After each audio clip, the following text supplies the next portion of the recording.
the problem is evaluate g of x to 1. And if 2x is less than or equal to g of x, less than or equal to x to the 4th minus x squared plus 2. What was it? Sorry.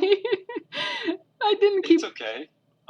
So we are evaluating, and then I thought you were going to give me the function, or... That is the problem in the textbook. Okay, so what are we given here? We're given... Okay, well, that's okay. Stop. So tell me which problem. I'll share my screen. I have the... I thought I did. Oh, okay. So which section? Section 2.3. Very good. Section 2.3. That's the easiest thing. So it's a problem from the book. Yes, problem 40. Okay, very good. That's the easiest thing to do. Let's copy it in a moment. So you said in 2.3, correct? Yes, I did. Sorry about that. So 2.3, here it is. Okay. Problem 40. Where are you, 40? Okay, here it is. Oh, what is going on here? 40. Okay, so we have 2x is less than or equal to g of x, which is less than or equal to x to the 4th minus x squared plus 2. For any x, for all x. And now we're asked to evaluate limit of g of x as x approaches 1. Okay, I'm going to stop sharing. So this is, as I mentioned a few minutes ago, a very powerful tool. As you see, in this case, I don't even have the function. G of x is not even given to us. But this is exactly what the squeeze theorem is telling us. If you show that the function is squeezed between two other functions, you already have the first step of the squeeze theorem. This is done. All you have to do now, find this limit, the limit of 2x, find the limit of x to the 4th minus x squared plus 2. Of course, when x approaches 1, x approaches 1. This one is 2, and this one is 2. So that's it. So by the squeeze theorem, limit of g of x as x approaches 1 is 2. Good. Very Okay. good. Anything? My pleasure. Anything else? Can we go over number 46 of 2.3? Yes, from the same section? Yep. 46 it is. Let me share again. Professor, I had a real quick question about number 40. Yes. Sorry. So when no, you're okay. When you would answer that, like if that was on a exam, do you have to put by the squeeze theorem, or is Absolutely. It just okay? Thank you. If you don't quote the theorem that you are applying, it will mean nothing to the person who reads it. Absolutely. So this is the first hypothesis. So this is already showing that the function is squeezed between these two functions. And now you're determining the limit of the first, you're determining the limit from the second, because they both exist and they are equal to each other. I have to quote the theorem that I'm using. Very good question. Thank you. By the squeeze theorem, I conclude I should normally write from 1 and 2. From 1 and 2, I can draw this conclusion. From 1 and 2, by the squeeze theorem, I conclude that the limit of g of x as x approaches 1 from either side is 2. And notice that I don't even have the function. Perfect question. Thank you. Thank you. Okay, let's look at 46. I'm sharing the screen. Where are you, 46? Yes, very good. So let's take a look. So we have, in 46, we have limit as x approaches -2 from either side, 2 minus the absolute value divided by 2 plus x. Perfect. Where is our starting point?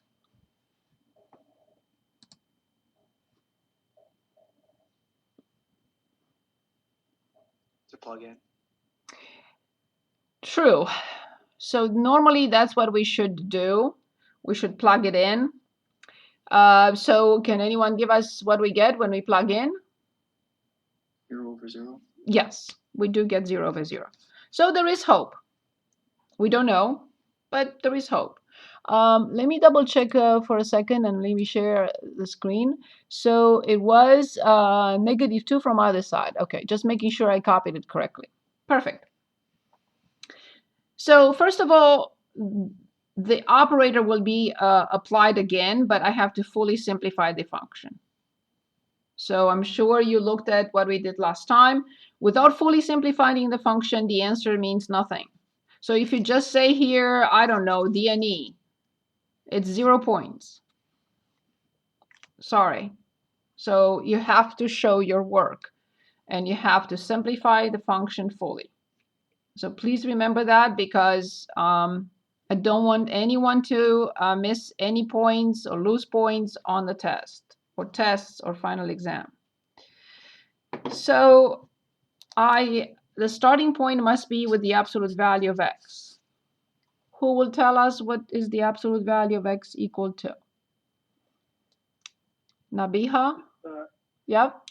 Okay, Carson? It's x if x is greater than or equal to 0, and negative x if x is less than 0. Great job. So then the function 2 minus the absolute value of x over 2 plus x must have two options, because this piece has two options. Okay, Nabiha, will you tell us the first piece? 2 minus negative x. Or, oh, sorry, it would be x. So what do I write at the top? X, or 2 minus x. Very good. Divided by? 2 plus x. Very good. For x greater than or equal to 0. Perfect. There is a problem, however, in the second branch, because x cannot be, Derek? Cannot be 0. I can divide by 2. 2 plus 0 is not a problem. Oh, I'm sorry. -2. Very good. Awesome. So then what is the second option? Gabriel? An option would be 2. The numerator would be 2 plus x. Awesome. Divided by? It would be 2. Divided. Also Yes. So how much is 2 plus x over 2 plus x? 1. 1. For x less than 0, except -2. I don't have to write except and not equal to, one or the other. Okay, so if I erase this, then this is good, or whatever. You know what I mean. So then, when we talk about x approaches -2 from either side, because we have 0 in the denominator, we have to look at two things. First, the limit as x approaches -2 from the left, and then limit as x approaches -2 from the right. So I'm waiting for you to tell me which function. So, Javon, which function? Would it be 2 minus x over 2 plus x? We're talking about -2 from the left and Oh, -2 from the, exactly. Great job. Because this is to the right of 0, I don't care. The limit is determined when x approaches -2 from either side. After all the simplification, I realize that the function is 1 for any number to the left of 0. I don't care whether the function is defined at -2 or not. We know that. The limit may still exist. If it's defined or not, who cares? What we care is if the left limit and the right limit are the same. So then, can anyone give us the answer then? Here? Just one. Very good. And here? One. Good. And here? One. Very good. Very nice question. Did I choose that? Just kidding. Any questions on this? Thank you for asking.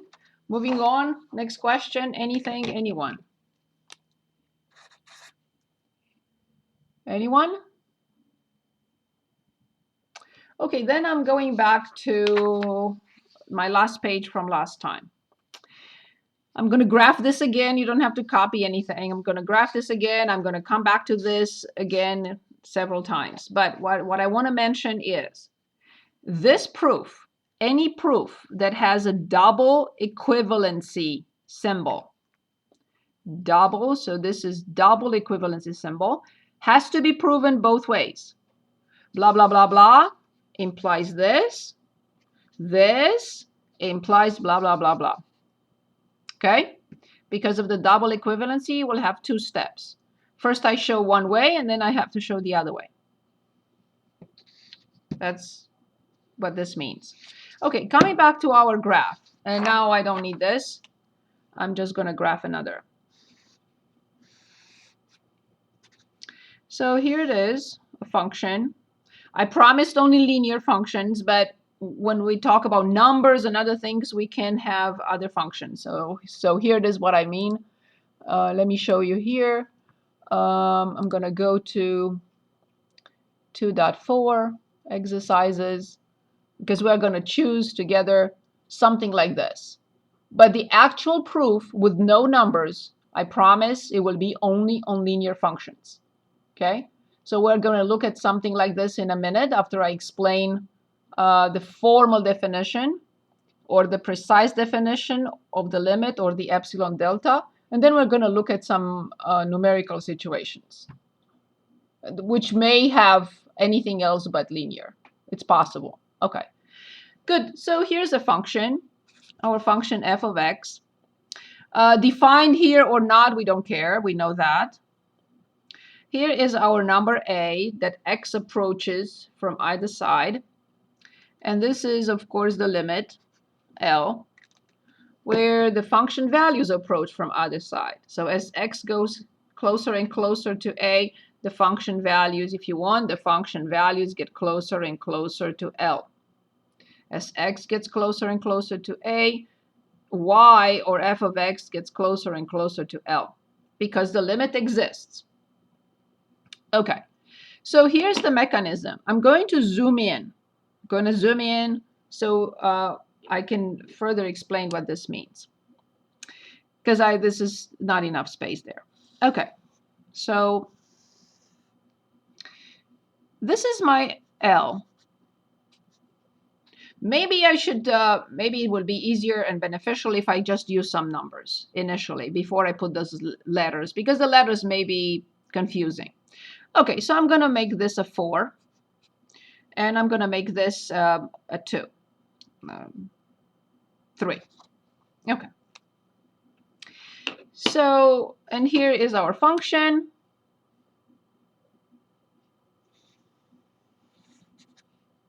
So this is f of x, this is 3, and this is 4. And we will say as x approaches 3 from either side, the function values approach 4.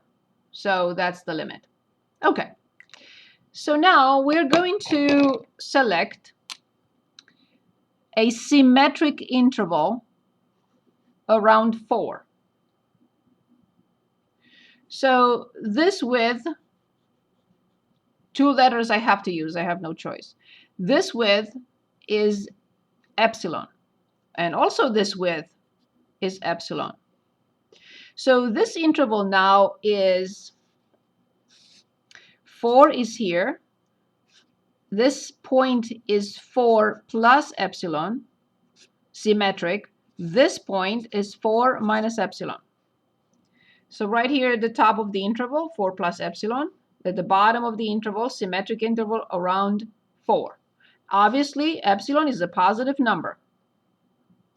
And it has to be any. This mechanism that I'm going to show, it has to work for absolutely any epsilon, positive.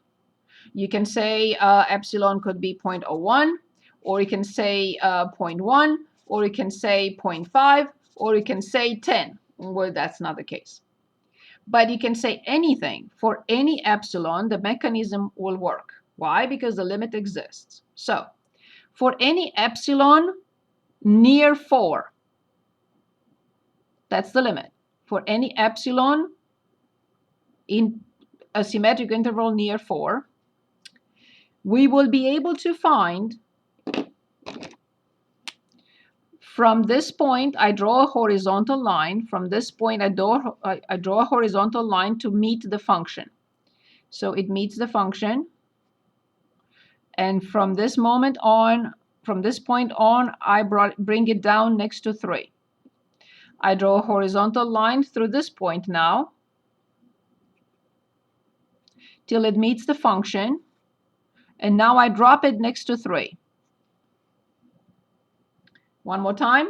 For every epsilon that I pick, it could be 0.1, 0.01, 0.05, anything I want, symmetric around 4. We will be able to find a delta. Find delta, also positive. What is this delta? I know that epsilon is next to the limit, but what is this delta? This delta is near A. Okay? Delta near, 3. I want to stick with the numbers for now. Okay, so what's the big deal? Yes, for every epsilon, I will be able to find a delta near A such that. Now, the interval next to around 3 also has to be symmetric. In other words, I have to have something like this. 3 in the middle, symmetric interval around 3. This point must be 3 plus delta. And of course, this point must be 3 minus delta. And what is delta? This length is delta. Between this point and 3 and between this point and 3. This is delta, this is delta. So for every epsilon, coming back, near 4, positive, I shouldn't say epsilon near 4, I should just say for every epsilon positive that I can create a symmetric interval around 4 with, I will be able to find a corresponding delta. But see, here I have this possibility for delta, and also I have this possibility for delta. So now the question is, which one do I pick? Obviously, this is smaller than this. So the answer is always the smallest. Pick the smallest. And I know you're going to ask why. So hold your question. I will answer why in a minute. So I always have to pick the smallest of the two. Okay, so then my interval and my length for delta is this. This is my delta, not the red one. Okay, coming back. For every epsilon, creating a symmetric interval around 4, I will be able to find a corresponding delta near, or create a symmetric interval with 3 in the middle, such as, and that's the key, every time I pick x in this interval, 3 plus delta, 3 minus delta, where will its f of x fall? Can anyone tell us where will its f of x fall? Within epsilon away from 4. So this height is f of that x. Why? because the limit exists.